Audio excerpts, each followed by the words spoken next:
Okay, sorry. Yeah, so exactly what Sorry, you... sir. Yeah, that's fine, that's fine. I'm not used to this, that's why. We'll get you there, come on. Yeah. So when we went looking, when the idea of a brand ambassador came to us, so we were absolutely gender agnostic when it comes to us. So I'll give you one commercial reason. Of course, we have a significant share of our business that comes from women's wear. It's a growing category. But more importantly, we wanted somebody to connect with the brand ethos. So we believe, she has the right activity, she has the right interest. So we look for an urban explorer. So I think her activities embody what an urban explorer should be like. So gender was really not even into consideration. And I'll tell you what, Jackie knows way more than some of my team members about our collections. Yeah. She knows about urban. I've actually become a scientist. Learn. Rapid fire round on that. Oh. Yeah.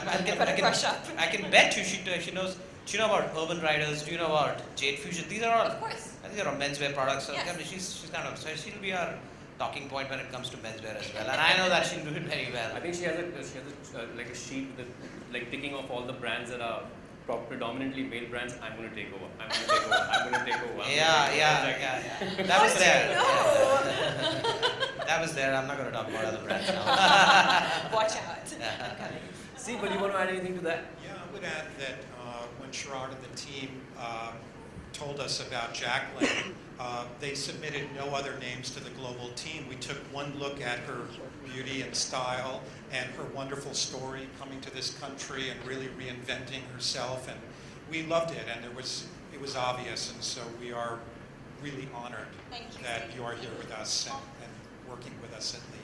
Thank you so much. So now you have media launch, you have a brand ambassador, you have big boys of the brand here with us. I'm presuming you have a commercial also, sort of campaign that you guys have shot and have. Goes without saying. Goes without saying. So, do you guys think you could unveil that for us today? Let's do it. What do you think? Sometime. But for now, I think we'll be content with the making, right? The making, sure, that's fine. Yeah, that should be Candidly good. talking about Yeah. what to expect from the advert. All right, guys. So can we have that, Jackie? Sure.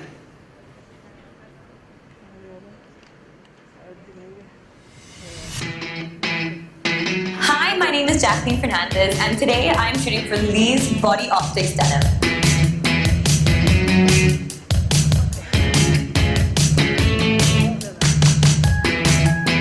Growing up, denims have been a part of my every curious exploration. Like, literally, #BFF.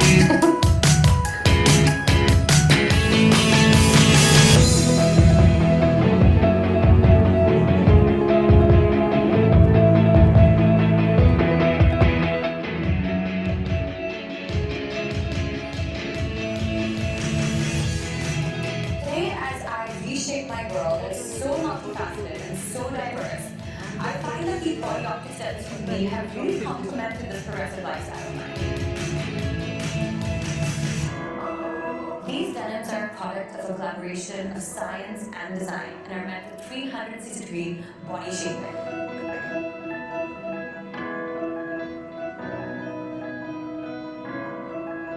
So girls, go out there and explore all the angles and possibilities that you have and reshape the world that you want to live in.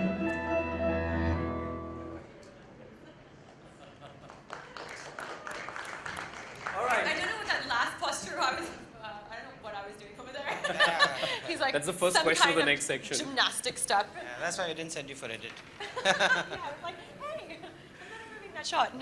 But Sharad and Steve, can we ask you to step down just Yeah, for sure. a moment? Don't go to the bar yet. That's so mean. Don't go to the bar yet because we're going to Wait, call you guys back on. is this for the rapid fire Yeah. round? No, rapid fire is a little later. Shara, but I don't think you should leave. Stay where I stay somewhere. they're I not can far, they're right there. So in case Okay, you, good. you I don't need have some an tips. answer, Yes, you need to exactly. look straight there. see you. Okay. All right, so Jacqueline, why don't you have a seat? You're going to have a little chat with her about the campaign, being a part of this campaign. Okay. Starting off with that pose that we saw. Yes, I'm very confused right Stretchability now. of the denim. But actually, that is actually it. Like the Lee jeans are so flexible. When it comes to denims as well, I think like you just want to be very comfortable. It needs to feel like second skin. Style, quality, all of that is important as well. But yeah, I mean, for me, being a jeans person is because I like comfort in my life.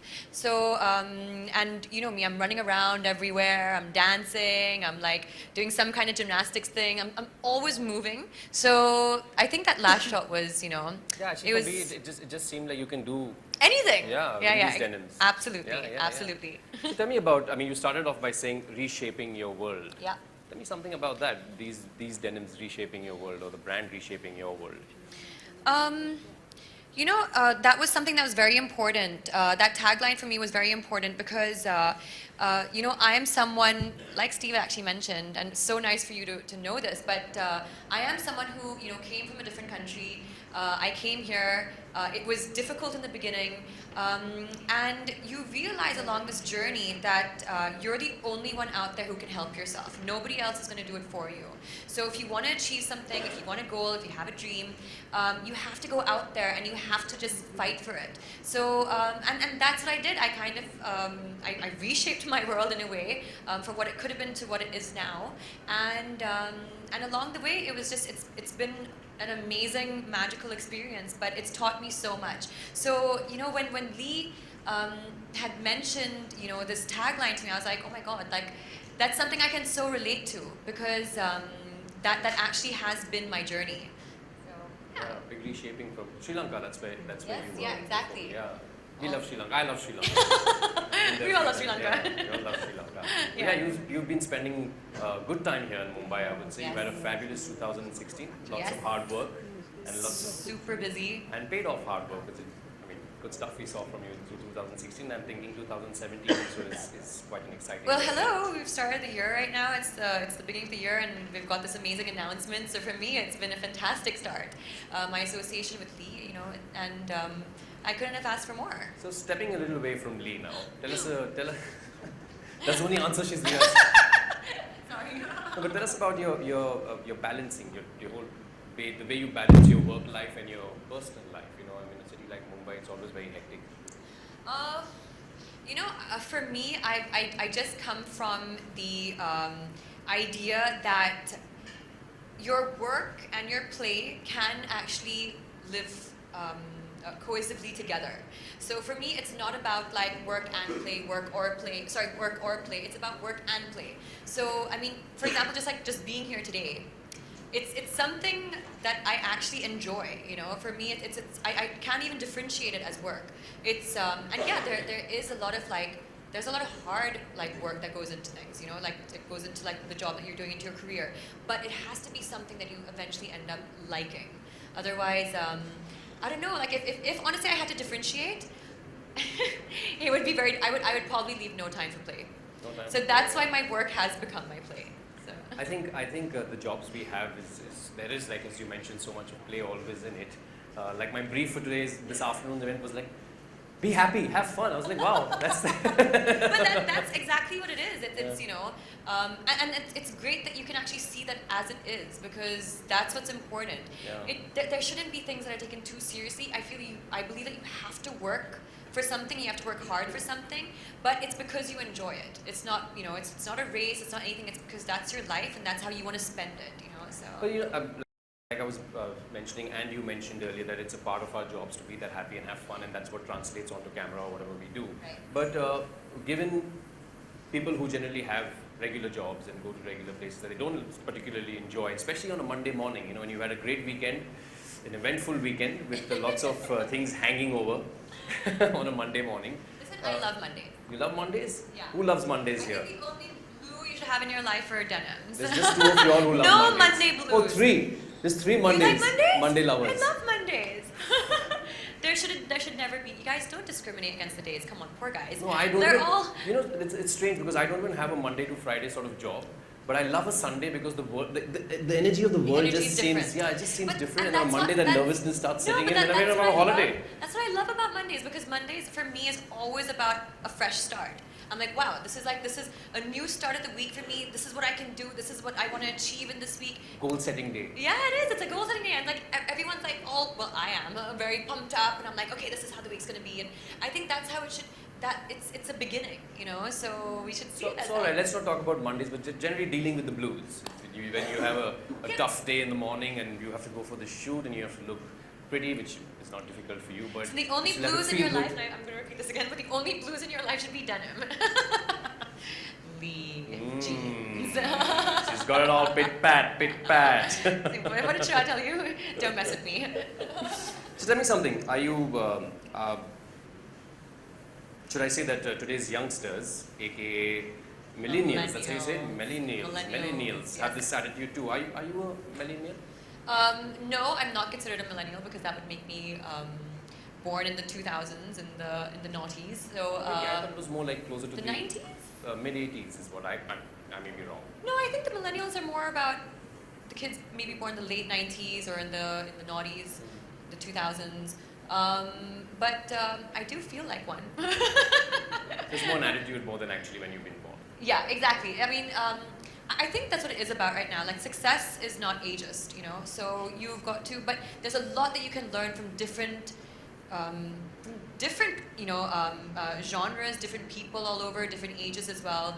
I think that what the millennials also teach you is that you go out there and you make your own.